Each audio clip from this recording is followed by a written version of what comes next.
So today we're going to be talking all things chicken tractors, describing about the two different styles that we use, what we like, dislike about them, how we move them. This will cover a lot of the questions that we generally get about them.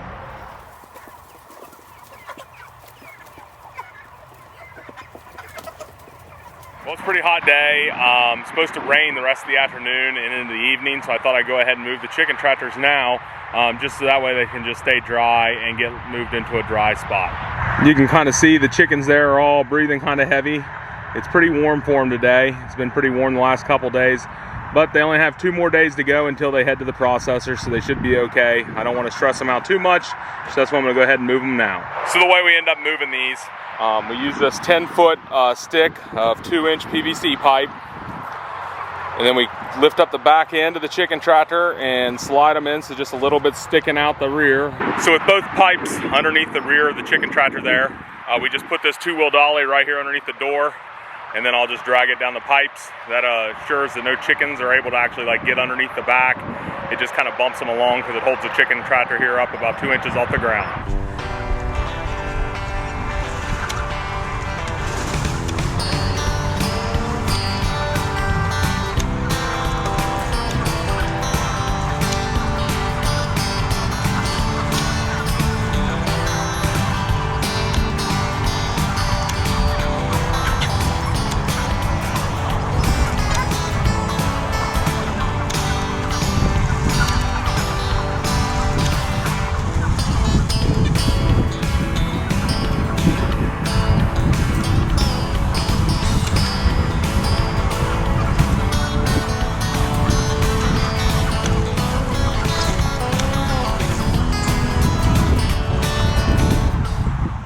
So the two styles of chicken tractors that we run are a hoop style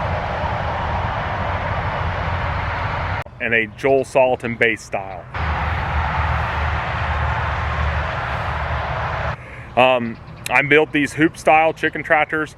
They're 8 feet wide, 12 feet long, made with 3 cattle panels to give them the hoop structure, and then we just put a new tarp on there once a year. Kind of works out good, other than it's really heavy. One positive for the hoop style, when we were doing turkeys, we could double it and put groups of turkeys in there also, because it was tall enough to get them in there with their feeder and water and gave them plenty of room. The Salatin style is super easy to move because it's really lightweight, even though it's made out of angle iron.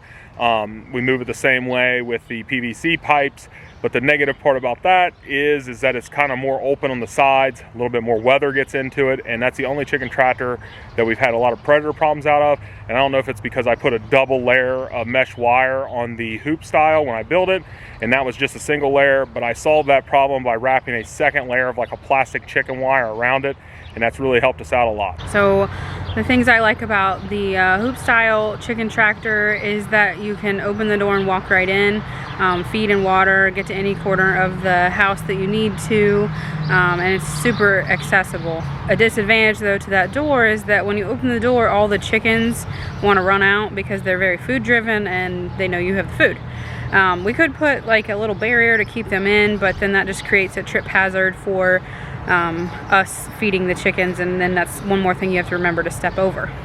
One of the things that I like about the Salatin style house is that when you open the opening, none of the chickens can get out ever. However, a disadvantage to that is that you can't reach all corners of the house, and so if you need to get a chicken out of the back or mess with some part of the back, then you either have to lift the house up on its side or wait until it's clear of all chickens. And this basically covers probably about all the questions that we get asked about our chicken tractors at the farmers markets. A lot of people are curious when they hear chicken tractor. Either they know what it is or they are imagining something that's extremely different than what they really are. But this kind of covers our method. I know there's multiple different styles out there that you can build and a lot of different ways to move them. But these work out good for us. We really have nothing bad to say. They both have their pros and cons. Well, thanks for watching.